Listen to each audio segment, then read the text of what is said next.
কিন্তু উম্মত পড়বে না। আরো কমায় নিয়ে আসেন, আরো কমায় নিয়ে আসেন। কিন্তু লজ্জার ছাপ চেহারায় ছিল, বলতেছিল লজ্জা লাগে, 9 বার গেলাম আবার যাব। কিন্তু দিলে আগুন জ্বলতেছিল, না পড়লে এই চেহারাটা আল্লাহকে কি করে দেখাবো। আমার মনে হয় তখনই আল্লাহ কানে কানে বইলা দিছিলেন, বন্ধু যান, নিয়া যান, পড়বে 5 ওয়াক্ত, সোয়াব দিব 50 ওয়াক্তের। পরিশ্রম কমায় দিলাম, সোয়াব কমাবো না, বরং আরো বাড়ায় দিব। বাজমাত পড়লে 1 ওয়াক্তের সোয়াব 270 ওয়াক্তের দিব। মক্কায় পড়লে 1 লক্ষ ওয়াক্তের দিব, মদিনায় পড়লে 50,000 ওয়াক্তের দিব, বাইতুল মুকাদ্দাস পড়লে 25,000 ওয়াক্তের দিব। সাথে সাথে বন্ধু নিয়ে যান, আমি ডাইকা ডাইকা পড়ায় নিব। অফিস ওয়ালাকে অফিস থেকে ডাকবো, আদালতওয়ালাকে আদালত থেকে ডাকবো, খামারওয়ালাকে খামার থেকে ডাকবো, মেইলওয়ালাকে মেইল থেকে ডাকবো, হাটওয়ালাকে হাটের থেকে ডাকবো, বাজারওয়ালাকে বাজার থেকে ডাকবো, ঘাটওয়ালাকে ঘাটের থেকে ডাকবো, রোডওয়ালাকে রোডের থেকে ডাকবো, বাড়িওয়ালাকে বাড়ির থেকে ডাকবো, ঘরওয়ালাকে ঘর থেকে ডাকবো। এমনকি ঘুমায়া থাকলেও আমি উঠায়া নিব। আসসালাতু খায়রুম মিনান নাওম বইলা আমি ঘুমের থেকে উঠায়া নিব। একটা আদর্শের করে চলেন, আজকে আমরা একমত হই যে আজকের থেকে আমরা নামাজ ছাড়বো না। ওয়াদা? হ্যাঁ, পাক্কা? নামা আরেকটা কাজ করতে হবে, তাইলে ইনশাআল্লাহ ইহুদিদের স্লোগান ভাঙ্গা যাবে। ওরা কিন্তু আজকে স্লোগান দিতেছে, আমি প্রমাণ দিতে পারবো আপনাকে। ওদের কিতাবে লেখা আছে এটা সত্য, আপনি প্রমাণ নিলে নিতে পারেন আমার কাছ থেকে। আজ থেকে বলি না আমি, এটা 90 দশক থেকে বলি, কারণ আমার কাছে অকাট্য প্রমাণ আছে। ওদের কিতাবে লেখা আছে যতদিন ফজরের জামাত আর জুমার জামাত সমান না হবে, 200 কোটি জান দিলেও কোনো কাজে লাগবে না, বিজয়ের পালা শুরু হবে না। আল্লাহর ঘর খালি আপনাকে বিজয় দেয় তো দেয় কি কইরা? এটা কি বিবেকে বোঝেন না? 5 বেলা আল্লাহ ডাকে, আর 90% মসজিদে আসে না, যায় নামাজে দাঁড়ায় না, যেই জায়গায় আসে ওই জায়গায় দাঁড়ায় আল্লাহু আকবার বলে না। ওকে সাহায্য করে তো করে কি কইরা? আপনি জিতা যাবেন শক্তি দিয়া? জিতেন না, জিতেন না। কোথায় জিতলেন এই পর্যন্ত? কোথায় জিতলেন? কোথায় জিতলেন? 1400 বছর আগে সাহায্য কোথায় আপনার সাথে বলেন? কোথায়? 500 বছর আগের সাহায্য কোথায়? 1000 বছরের আগের সাহায্য কোথায়? শুধু চিৎকার দিয়ে মানুষের ব্রেন উল্টা করলে হবে না।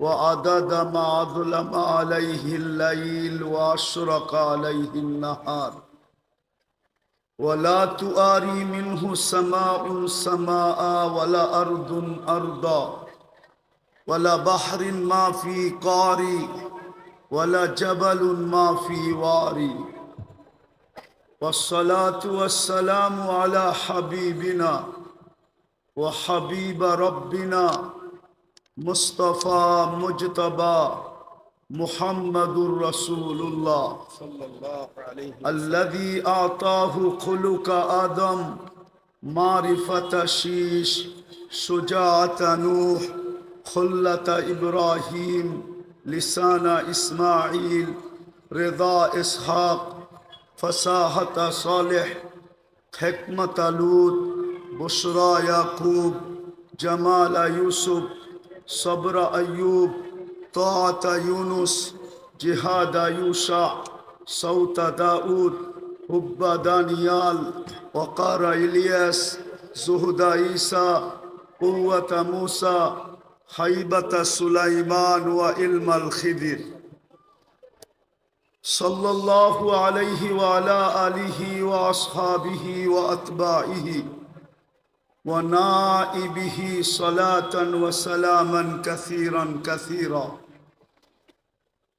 أما بعد فأعوذ بالله من الشيطان الرجيم بسم الله الرحمن الرحيم لقد كان لكم في رسول الله أسوة حسنة. وقال جل جلاله وإن تطيعوه تهتدوا. وقال جل جلاله من أطاع الرسول فقد أطاع الله. وقال رسول الله صلى الله عليه وسلم إذا أقدمت أمتي الدنيا نزيت منها هيبة الإسلام إلى آخر الحديث أو كما قال عليه الصلاة والسلام. অত্র এলাকার ইমাম এবং খতিব ঐক্য পরিষদের পক্ষ থেকে আয়োজিত উক্ত সিরাতুন নবী সাল্লাল্লাহু আলাইহি ওয়াসাল্লাম মাহফিলের সম্মানিত সভাপতি, উপস্থিত উলামায়ে কেরাম, এলাকার থেকে আগন্ত মুসলমান ভাইয়েরা, জানি না শোনার সুযোগ আছে কি নাই।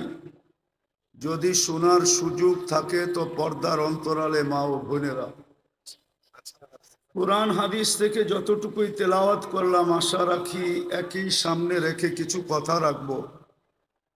সাথে সাথে সকলের কাছে অনুরোধ থাকবে, কেননা আমি জানি এত গরম বয়ানের পরে আমার ঠান্ডা বয়ান চলবে না, এটা আমি ভালো মতে বুঝি। কিন্তু আমিও অপারক, দুনিয়াটা ঘুরতে ঘুরতে ঠান্ডা হয়ে গেছে। দুনিয়া না ঘুরলে আমিও গরম থাকতাম। আর এটাই চিরাচরিত নিয়ম। যাদের দুনিয়ায়, অহংকার করে বলতেছি না, দুনিয়ায় যারা বিচরণ করে এদের মেজাজটা একসময় ঠান্ডা হয়ে যায়। যেরকম পাকিস্তানের হজরত মৌলানা তকি উসমানী মুদ্দাজিল্লুল আলী, ওনার বয়ান দেখবেন ঠান্ডা, কেননা দুনিয়া ঘুরতে ঘুরতে ঠান্ডা হয়ে গেছে। তারেক জামিলের বয়ানও দেখবেন ঠান্ডা, দুনিয়া ঘুরতে ঘুরতে ঠান্ডা হয়ে গেছে। বেশি তো ঘুরি নাই, মাত্র 7 মহাদেশ দেখছি, বেশি ঘুরা হয় না এখনো, মাত্র 103টা হয়েছে। আশা রাখি দ্বিতীয় সেঞ্চুরি করার। এই জন্য আমি বুঝছি যে আমার ঠান্ডা বয়ান এত গরম বয়ানের পরে চলবে কিনা জানি না। কিন্তু একটা অনুরোধ করব, যদি পুরস্কার নিয়ে উঠতে চাই, সবার কাছে একটা অনুরোধ, কেননা সিরাতুন নবী মাহফিল, পুরস্কার নিয়ে যদি বাড়িতে ফিরতে চাই, তাইলে যতটুকু শোনার ব্যাপারে যতটুকু মনোযোগ আছে ভিতরে, পুরাটাকে দিয়া শুনতে হবে। কেননা আল্লাহর হুকুম হলো ফাস্তামিউ ইদা কুরিয়াল কোরআন ফাস্তামিউ। যখন কোরআনী কথা শুনো তো মনোযোগকে উজাড় করে দিয়া শুনো। দ্বিতীয় আরেকটা, আনসিতু, পরিবেশটাকে বিলকুল নিঝুম বানাইতে হবে, তাইলে 2টা পুরস্কার নিয়ে উঠতে পারবো। আর না হইলে কতক্ষণ হইহুল্লা হবে, যার যার মতে চলে যাব, পুরস্কার নিয়ে বাড়িতে ফিরতে পারবো না। আর দুটেই কিন্তু আল্লাহর হুকুম। আমি একটু বিবেকের পর্দা খুলতে চাই। আজকে মুসলমানের এই দুরবস্থা কেন? সারা দুনিয়া যদি পর্যালোচনা করি, শুধু বাংলাদেশ নিয়ে তো দুনিয়া না, এটা একটা উম্মত, উম্মতে মুহাম্মদ সাল্লাল্লাহু আলাইহি ওয়াসাল্লাম। আপনি জানেন না এই উম্মতের দাম কত? এই উম্মত কয়বার আল্লাহর কুদরতি হাতে বাছাই হয়েছেন, এটা আমাদের জানা নাই। এই উম্মত আল্লাহর পক্ষ থেকে কত ফ্যাসিলিটি পাইছেন, এটাও আমাদের অ্যানালাইসিস নাই। একটা উদাহরণ দেই, এই উম্মতের 80 বৎসরের ব্যক্তি যদি মারা গেল, আর 80 বৎসর দুনিয়াতে থাকার পরে যদি চলে গেল, আর আল্লাহ যদি জিজ্ঞাসা করলো কতদিন ছিলে, তো বলল 80 বৎসর ছিলাম। আল্লাহ যদি জিজ্ঞাসা করে কি নিয়ে আসলা, তো সে বুক বুক ফুলাইয়া বলতে পারে যে এক রাত্রই তো 83 বৎসর ছিল। 80 থেকে 80 বাদ দিয়া দেন, তারপরও তো আমি আপনার কাছে 3 বৎসরের পাওনা আছি। আপনি আমার কাছে কোত্থেকে পাবেন? বলার সুযোগ আছে না নাই? কার কারণে পাইলেন? মুহাম্মাদুর রাসূলুল্লাহ। পুরাটা পড়েন, পুরাটা মুহাম্মাদুর রাসূলুল্লাহ সাল্লাল্লাহু আলাইহি ওয়াসাল্লাম। পুরাটা পড়লে 120 নেকি পাবেন। আর যদি পুরাটা না পড়েন, শুধু মোহাম্মদ বলা, এটা মালিকি মুযহাবে সবচেয়ে বড় বেয়াদবি। আপনি কিতাব উঠায় দেখেন, হয়তো বলবেন রসুল্লাহ, নাইলে বলবেন মুহাম্মাদুর রাসূলুল্লাহ সাল্লাল্লাহু। মুহাম্মদ সাল্লাল্লাহু আলাইহি ওয়াসাল্লাম বলা বেয়াদবি। আল্লাহ বন্ধুকে কখনো নাম ধরে ডাকেন নাই। কোরআনে উঠান, কোথাও ইয়া মোহাম্মদ বলে আল্লাহ সম্বোধন করেন নাই। সদা সর্বদা আল্লাহ কোনো না কোনো অন্য ধরনের শব্দ দিয়া, কখনো মুজাম্মিল, কখনো মুদ্দাসসির, কখনো ইয়াসিন, কখনো তহা, এক এক নামে, কখনো রসুল্লাহ, কখনো আব্দুল্লাহ, এক এক ভাবে আল্লাহ সম্বোধন করছেন। কিন্তু ডাইরেক্ট নাম নিয়েও ডাকেন নাই, নাম নিয়েও সম্বোধন করেন নাই। সুবহানাল্লাহ। যাক, যেটা বুঝাইতেছিলাম, আমরা তো আমাদের দামও জানি না। তো আজকে এই উম্মতের এই দুরবস্থা কেন? সারা দুনিয়া যদি পর্যালোচনা করি, তো উম্মতে মুহাম্মদের এই দুরবস্থা কেন আজকে? আমি একটা উদাহরণ দিই। আমি চিল্লানে বিশ্বাসী না, রাগ হয়েন না, পায়ে হাত রাখি। আমি তো যুক্তি তর্কতে বিশ্বাসী, বাস্তবে বিশ্বাসী। আমাদের যদি দুরবস্থা না হইতো, গত অক্টোবর থেকে নিয়ে এই অক্টোবর পর্যন্ত 2টা জাতিসংঘের বাৎসরিক সম্মেলন হলো, ঠিক না? গত অক্টোবরে একটা, এই অক্টোবরে একটা, ঠিক না? সত্য তো? গত অক্টোবরে কেউ গেছিল প্লেন ঘোড়া, এই অক্টোবরে কেউ গেছেন 60 জন 8 জন নিয়ে গেছেন। তো দুনিয়ার 60টা মুসলিম দেশের কর্ণধাররা ছিল, দেশের পরিচালকরা ছিল। হুজুর, মাইকের দিকে চায় লাভ নাই, এটা লিপ টাচ, আমি এটা চিনি। কানেরটা দিতে বলেন, ডাইনে গেলে আওয়াজ টানবে না, বামে গেলে আওয়াজ টানবে না। ওয়াজ শুনতে হলে ধ্যান লাগে, মনোযোগ লাগে। আর কনসাল্ট শুনতে হলে আওয়াজ লাগে। কেননা কনসাল্টে আওয়াজ ছাড়া যুবকদের কোমরে শক্তি আসে না। আর যে গায় ও মজা পায় না, আর যে নাচে ওরও শক্তি আসে না। আমরা জানি এগুলা। কনসাল্টে আওয়াজ লাগে, ওয়াজে মনোযোগ লাগে। এই জন্য আল্লাহ ফাস্তামিউ বলছেন, নাইলে আল্লাহ বলতেন ড্যাগ যত পারো লাগাও। কিন্তু আল্লাহ তো ড্যাগের কথা বলেন না, ফাস্তামিউ বলছেন, মনোযোগ দিয়ে শুনেন। কনসাল্ট শুনতে শুনতে শুনতে শুনতে এখন ওয়াজ যারা শুনতে আসে, ওরাও আওয়াজ চায়। কেন? সারাদিনই তো কনসাল্ট শুনে, গান শুনে, নাইলে নাচ শুনে, নাইলে এটা শুনে। আগে কথা বলতে দেন, কথা কিন্তু উপর থেকে আসে, এইখান থেকে না। কেননা সিরাতুন নবী, কথা উপর থেকে আসবে, এইখান থেকে আসবে না। এটাতে আমি বিশ্বাসী না। আমি তো ঢাকা শহরে প্রোগ্রাম করিই না, এটা ফাঁদে পোড়া করে ফেলছি। কেননা আমি ঢাকা শহরে বড় হয়েছি, আমি ঢাকা শহর চিনি না। আমি মধুবাগ চিনি, এখনো আমি বলতে পারবো কয়টা পুরান ইটের বাড়ি ছিল আর কয়টা খালি ছিল, টিনের ঘর ছিল। আমি তো বড়ই হয়েছি এই এলাকায়। এই সমস্ত গলি সব আমার ডাঙ্গুটি খেলার গলি। কেননা আমি যখন গভর্নমেন্ট স্কুলে পড়তাম, তখন এই সমস্ত এলাকায় আমি ডাঙ্গুটি খেলতাম, মার্বেল খেলতাম। আমি তো চিনি, হুজুররা না চিনলে কি হবে। আমি বড় হয়েছি এই ওই পাড়ে, চৌধুরী পাড়ায়। চৌধুরীপাড়া বেশি দূরে? হ্যাঁ, আমি তো বড়ই হয়েছি এখানে, আমি চিনি এটা। ঢাকা শহরে বড় হয়েছি, ঢাকা শহর চিনি।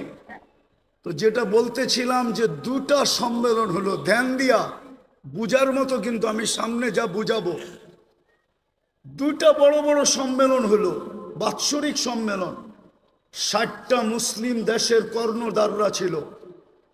তার ভিতরে 4টা মুসলিম দেশের কর্ণধার ছিল যাদের টাকার চেয়ে বড় কোনো টাকা দুনিয়াতে নাই। কুয়েতের টাকার চেয়ে বড় কোনো টাকা দুনিয়াতে নাই। বাহরাইনের টাকার চেয়ে বড় কোনো টাকা দুনিয়াতে নাই। ওমানের টাকার চেয়ে বড় কোনো টাকা দুনিয়াতে নাই। ব্রুনাইয়ের টাকার চেয়ে বড় কোনো টাকা দুনিয়াতে নাই। কিন্তু 1 বৎসর 1 মাস, আজকে 17 থেকে 18 দিন ফিলিস্তিনের যুদ্ধ চলতেছে, ছোট একটা নিন্দা প্রস্তাব পাশ করতে পারে নাই। এইবার চিল্লান না কেন? 60টা মুসলিম দেশ মিলা। চলেন আরেকটু পিছিয়ে নিয়ে যাই। ঢাকা শহরে যত কাপড়, পুরান ব্যবহৃত কাপড় আলমারিতে ঢাকা শহরের প্রত্যেকটা বিল্ডিং এ আছে, সবগুলা যদি একত্রিত করা হয়, চ্যালেঞ্জ আমার সাথে, ইউরোপের কোনো একটা দেশে এত ব্যবহৃত কাপড় আলমারিতে নাই। তাইলে বোঝা গেল মুসলমান সবচেয়ে বেশি কাপড় পরে। মুসলমানের কাছে সবচেয়ে বড় টাকা, সবচেয়ে বেশি পোশাক মুসলমান পরে। আমাকে তো বুঝাইতে হবে না, কেননা আপনাদের উন্নত দুনিয়ার ভিতরে একটা দেশ আমার বাকি আছে, নিউজিল্যান্ড। এটা ছাড়া বাকি সব শেষ, একাধিকবার শেষ। কোনো দেশ কিয়ামতের দিন বলতে পারবে না যে এই ব্যক্তি আমাদের এখানে আসে নাই। অহংকার করে বলতেছিলাম, সবচেয়ে বেশি কাপড় মুসলমান পরে, সবচেয়ে বেশি আইটেম মুসলমান খায়। মুসলমানের চেয়ে বেশি আইটেম দুনিয়ায় কেউ খায় না। মুসলমানের চেয়ে প্রসাধনী দুনিয়ার কেউ ব্যবহার করে না। চ্যালেঞ্জ আমার সাথে। মুসলমানের থেকে ব্র্যান্ড কেউ ব্যবহার করে না। সবার কাছে মোবাইল আছে, ব্র্যান্ডে যায়া ওর ওয়েবসাইটে যায়া জিজ্ঞাসা করেন তোমার ব্র্যান্ড সবচেয়ে বেশি কিনে কারা, ম্যাকডোনাল্ড সবচেয়ে বেশি খায় কারা, আরে বলেন না, কেএফসি খায় কারা, সবচেয়ে বেশি মুসলমান। লাডু সবচেয়ে বেশি ব্যবহার করে কারা, দুনিয়ার রোলেক্স সবচেয়ে বেশি ব্যবহার করে কারা, সবচেয়ে বেশি ব্র্যান্ড মুসলমান ব্যবহার করে। আমি তো কোনো দেশে দেখি না যুবকরা, বাংলাদেশের যুবকরা যেরকম চুল কাটে, একজনকে জিজ্ঞাসা করেন নেটে না দেখা চুল কাটে কিনা। এইখানে যে দাঁড়ানো আছে সারা রাত্র নেটে ডিজাইন দেখে, তারপরে চয়েস করে, তারপরে স্ক্রিনশট দেয়, তারপরে সেলুনে নিয়ে যায়। সেলুনওয়ালা ডিজাইন দেখা পানি খায়া ঢোক গিলে তারপরে বলে 700 টাকা। জিজ্ঞেস করেন এদেরকে। 14 তারিখ তো আমি আমেরিকাতে দেখলাম, কিন্তু ঢাকা বাংলাদেশের মতো তো 14 তারিখ দেখলাম না। শুধু ফুল দেয়। ফুল দিলে তো মনকে বুঝাইতে পারতাম যে ফুল, তারপরে বিদায়। ফুল দেয়, হোটেলে খাওয়ায়, পার্সেল দেয়, পারে না কলিজা কাইটা বুনা করা তারপরে প্যাকেট করে দিয়া দিতে। তারপরে বলে আমাকে কমসে কম একবার হইলেও লেখা দিও I.U। কিন্তু তারপরও তো 90 ভাগ শেখ খাওয়া। আমি তো বলি প্রশাসন দেশ সামলাবে কি? এরা তো সামাজিকতার কারণে মিছিল করে না। এরা যদি মিছিল করতো ডেলি প্রত্যেক বাড়ির সামনে, তাইলে আমাদের যে প্রশাসন আছে এটা যথেষ্ট ছিল না। এরা তো সামাজিকতার কারণে শুধু মিছিল করতে পারে না, নাইলে প্রত্যেক বাড়ির সামনে যে মিছিল করতো, শেখে এসে আমার ভাই অমুকের রক্ষা নাই, বাইরেও বাড়ির থেকে। সবকিছু আমরা বেশি করি, তারপরও আমাদের কেন এই দুরবস্থা? বুঝান আমাকে। আপনারা তো মিডিয়া, ফিলিস্তিন মিডিয়ায় দেখা চিৎকার দেন, তাই না? আমি তো 14 বছর আগে ফিলিস্তিন দেখা আসছি। আমার তো যুগ বিয়োগ মিলে না যে ফিলিস্তিনে হামলা হয় তো হয় কি করে, ওইখানে তো খলিল শুয়ে আছে। বলো কোলামা, খলিল কোথায় শোয়া? খলিল বুঝছেন? ইব্রাহিম খলিলুল্লাহ কোথায় শোয়া? ফিলিস্তিনে। আমি তো চোখে দেখেছি ওয়াদিয়ে খলিল। মুসা আলাইহিস সালাম কোথায় শোয়া? ফিলিস্তিনে। ওয়াদিয়ে মুসা ফিলিস্তিনে। ফিলিস্তিনে, জি। 70 জন নবীর কবর চিহ্নিত যেখানে, যেই মাটির ভিতরে আল্লাহ বরকত মিশ্রিত করছেন, বারাকনা হাওলা। কোরআনই তো বলতেছি, সব বাদই দিলাম। যেইখানে আল্লাহ সম্মিলন করেন বন্ধুর জিয়ারতের জন্য, তাও সাধারণ মানুষের সম্মিলন না, 1.25 লক্ষ নবীদের সম্মিলন শুধু বন্ধুর জিয়ারতের জন্য, বন্ধুকে দেখানোর জন্য। কেননা না দেখায়া, বন্ধুকে না দেখায়া, কদ আখাদাল ইদ আখাদাল্লাহু মিসাকান নবিয়্যিন, বন্ধুকে না দেখায়া আরশের নিচে রুহের জগতে আল্লাহ বন্ধুর পক্ষে সমস্ত নবীদের থেকে অঙ্গীকার নিছিলেন। অঙ্গীকার যে ইদ আখাদাল্লাহু মিসাকান নবিয়্যিন, কোরআনে আছে। নবীদের থেকে অঙ্গীকার নিছিলেন, কিন্তু বন্ধুকে দেখান নাই, রুহের জগতে ছিল। আমার মনে হয় বাইতুল মুকাদ্দাসে সম্মেলন করছেন, যে রুহের জগতে তো অঙ্গীকার নিলাম, চেহারা তো দেখলে না, এইবার দেখো চেহারা, আমি বন্ধু বানাইলাম তো বানাইলাম কিরকম, আমার বন্ধুর চেহারা দেখো তোমরা। ওই জমিনে যেখানে 1.25 লক্ষ নবীদের পায়ের চিহ্ন, প্রথম কাবা। আমার তো যোগ বিয়োগকে মিলে না, ওইখানে কি করে বোম ফাটে, ওইখানে মিসাইল পড়ে তো পড়ে কি করে, আবাবিল করে তো করে কি, ফেরেশতা তাকায় দেখতেছে তো দেখতেছে কেন, আজকে কেন ছুটে আসে না, আজকে কেন আল্লাহকে বলে না, যেমন ইব্রাহিম আলাইহিস সালামের ব্যাপারে বলছিল। হ্যাঁ, ইব্রাহিম আলাইহিস সালামের ব্যাপারে বলছিল, জিবরিল আলাইহিস সালামও বলছিল অনুমতি দেন না সাইজ করি। সব ফেরেশতাই বলছিল আল্লাহ খলিল জ্বলবে আর আমরা দেখব, অনুমতি দেন না। তা আল্লাহ বলছিল যাও, যার জাম করতে মনে চায় করো, জলি খলিল তোমাদেরকে সাহায্য চায় তাইলে করো। কিন্তু সবাই আসছিলেন, কিন্তু খলিল তো খলিলই ছিল। খলিল তো জবাব দিছিলেন, আজকে খলিল জানে আর জলিল জানে। আজকে খলিল জানে আর জলিল চিনেন। জলিল আল্লাহ, জলিল আল্লাহ জানে। বাঁচাইতে চাইলে বাঁচাইবো, না বাঁচাইতে চাইলে না বাঁচাইবো, তোমরা সরো। আজকে খেলা দুইজনের হবে। তারপরেই তো আল্লাহ হুকুম দিছেন, ওই জমিনে বুম ফাটে তো ফাটে কি করে, আমাকে বুঝান, চোখ বিয়োগ দিয়া বুঝান, কি করে ফাটে ওই জমিনে বুম।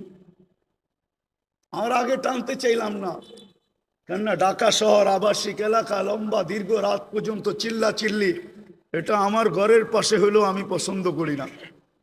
অন্যের জন্য করব কিভাবে, এই জন্য অল্প সময় গুছায় নিয়ে আসতেছি। আজকে মুসলমানের দুরবস্থা কেন? সংখ্যায় তো 200 কোটি, 70% সম্পদ মুসলমানদের কাছে। আমি শিক্ষিত মানুষকে জিজ্ঞাসা করতে চাই, বলেন 70% দুনিয়ার ধন সম্পদ কাদের কাছে? আমেরিকার কাছে, কানাডার কাছে, অস্ট্রেলিয়ার ইংল্যান্ডের কাছে, না ইউরোপের কাছে, না জাপানের কাছে? 70% সম্পদ মুসলমানের কাছে। আপনি মানবেন না? আপনি আমারটা তালা নোট করেন, তারপরে গুগলে যে তালাশ করেন, গুগল আপনাকে আমার কথাই বলবে যে 70% সম্পদ দুনিয়ার মুসলমানের কাছে। সংখ্যায় 200 কোটি, খাই বেশি, পড়ি বেশি। আমি তো বলি আপনাদের মাধ্যমে, মিডিয়ার মাধ্যমে দুনিয়াকে জানাইতে চাই, হায় যদি আজকে 200 কোটি মুসলমান আমার কথা শুনতো। 5 বৎসর যদি মুসলমান, কেননা আমাদের ঘরে যেই ব্যবহৃত কাপড় আছে, আমি আমার ঘর বলি 10 বৎসর না 15 বৎসর ব্যবহার করলেও এটা শেষ হবে না। সবার ঘরেই 5 বৎসর চলবে। যেই ব্যবহৃত কাপড় ঘরে আছে, ওনার ঘরে নাই নাকি? 5 বৎসর চলবে না? আজকে যদি 200 কোটি মুসলমান বলে, আমরা 5 বৎসর ধরে কোনো কেনাকাটি করবো না, শুধু কাপড় চোপড় প্রসাধনী। ঢাকা শহরের কোন ঘরটা, কোন বাসাটা ছোট একটা মিনি কসমেটিক্সের দোকান না? বলেন আমাকে। একটা রিক্সাওয়ালার ঘর পর্যন্ত মিনি কসমেটিক্সের দোকান, একজন গার্মেন্টস কর্মীর ঘরটা পর্যন্ত একটা মিনি কসমেটিক্সের দোকান। সে যদি বলে 5 বৎসর আমরা কোনো প্রসাধনী কিনবো না, 5 বৎসর কোনো কাপড় চোপড় কিনবো না, দুনিয়া সিধা হইতে সময় লাগবে না, 2 দিন পরে দেখবেন আপনাদের পায়ে সারা দুনিয়া পড়বে, ওদের সব ফ্যাক্টরি বন্ধ হয়ে যাবে। কিন্তু মানবে কে? তো যেটা বুঝাইতেছিলাম, দুরবস্থা কেন একটু ভাবেন। চিরদিন এইখানে থাকবেন? আপনাকে নির্বাচিত করছে কে মানুষ হিসাবে? আরে বলেন না, মানুষ হিসাবে কে নির্বাচিত করছে? নির্বাচক কে? নির্বাচন কমিশনার? কোন দল? কোন জনগণ? কোন রাষ্ট্র? কে? আরে জোরে বলেন। আল্লাহ বললে গুনাহ হবে না, 40 নেকি মিলবে, 40। দুঃখ তো এইখানে নাই কোনো যুবক যে ডেলি 10 বার আল্লাহ বলে, 10 বার বলুক যুবকরা। অথচ ঢাকা শহর পুরা মাথার উপরে উঠায়া চলে, ওর হাঁটার স্টাইল দেখলে অন্যরকম, বাইকে থাকলে আরেক রকম, পিছনে যদি আর কেউ থাকে তাইলে আরেক রকম। কিন্তু ও কার যৌবন দিয়ে চলে? হ্যাঁ, যৌবনের দাম কত বলেন না? যৌবনের দাম কত? নাইলে যে মডার্ন হারবালকে জিজ্ঞেস করেন, নাইলে কলিকাতা হারবালকে জিজ্ঞেস করেন, চাইনিজ হারবালকে জিজ্ঞাসা করেন। যদি এটাও জিজ্ঞাসা করতে না মনে চায় তাইলে আমেরিকা হারবালকে জিজ্ঞাসা করেন যৌবনের দাম কত। ওইখানে বিক্রি হয় না? না হয় না? হয়, যৌবন বিক্রি হয়, ঠিক না? হুজুররাও কয় বিক্রি হয়। দুরবস্থা হবে না কেন এই উম্মতের? যেই উম্মত কয় যৌবন হারবালে বিক্রি হয়, যৌবন কই বিক্রি হয়? হারবালে। যৌবন কে দিছে? ওর বাহাদুরির উৎস কি? যুবকের বাহাদুরির উৎস কি? ওর যৌবন। যৌবন যৌবন না থাকলে ওর দিকে কেউ তাকায় চোখ টিপি দিত না, যৌবন না থাকলে ওর দিকে তাকায় কেউ মুস্কি হাসি দিত না। তৃতীয় লিঙ্গ দেখেন না, দেখা খালি হাততালি দেয়। আজ পর্যন্ত তো কেউ চোখ টিপি দিল না, আজ পর্যন্ত তো কেউ ফুলে ফুল দিল না। ওর উৎস তো হলো যৌবন। তো সারাদিনে 10 বার আল্লাহ বলে না। এই মজমার কেউ নাই ডেলি 200 বার আল্লাহ বলে। বলুক আমাকে, পীরের মুরিদও তো দেখতেছি 1-8 হবে ডেলি 200 বার আল্লাহ বলে না, অথচ 24 ঘন্টা বুক করি কারটা? আরে কার? আল্লাহ। হ্যাঁ, অক্সিজেন কয় লিটার বলেন না? 550 লিটার অক্সিজেন নেন ডেলি। ঢাকা শহর আজ থেকে 20 বছর আগের থেকে শুনে আসতেছি বসবাসের উপযোগী না, সবচেয়ে দূষণযুক্ত শহর ঢাকা। কিন্তু তারপরও ছোটবেলার থেকে শুনে আসতেছি, তারপরও দেখতেছি daily 550 litre oxygen pure supply দিতেছে কে? আল্লাহ। হ্যাঁ, ডেলি কয়বার শ্বাস নেন? 80,000 বার নেই, 80,000 বার ছাড়ি। 80,000 বার আমার ভিতর থেকে আল্লাহ কার্বন ডাই অক্সাইডকে আউট করেন, 80,000 বার। ডেলি কিডনি কয়বার আল্লাহ ডায়ালিসিস করেন? আরে বলেন না, 36 বার আপনার কিডনিকে ডায়ালিসিস করেন। এখনো কিডনি সবারটা ডায়ালিসিস হইতেছে। দাঁড়ায়া আছে ওটটা হইতেছে, বৈশা আছে ওটটা হইতেছে, শুয়া আছে ওটটা হইতেছে। কিন্তু আপনাদের বিজ্ঞান বিজ্ঞান বিজ্ঞান। কিছু শিক্ষিত লোক আছে শুধু সারাদিন বিজ্ঞান নিয়ে থাকে। ওর বিজ্ঞানকে আমি জিজ্ঞাসা করি, 7 দিন ডায়ালিসিস করে দেখাতো, পুরা সপ্তাহ ডায়ালিসিস করে দেখাতো। বিজ্ঞানের কাছে তো 7 দিন ডায়ালিসিস করার প্রসেসিং টেকনোলজি এখনো আসে নাই। বরং এখন ডাক্তার বলবে 7 দিন করাইতে হলে আর করার দরকার নাই, বাড়িতে রাখেন, যেই কদিন বাঁচে বাঁচুক, তারপরে মরা যাবে। 5 দিনের উপরে তো ডায়ালিসিস করতে পারে না। বিজ্ঞান বিজ্ঞান বলেন সারাদিন। 4 ঘন্টা তো লাগে একবার ডায়ালিসিস করতে, টাকা বাদিয়ে দিলাম। আমার আল্লাহ তো ডেলি ডায়ালিসিস করেন, 40 মিনিটে একবার কমপ্লিট করেন, 40 মিনিটে। 24 ঘন্টায় 36 বার ডায়ালিসিস হয়, 200 বার তো আল্লাহ বলে না।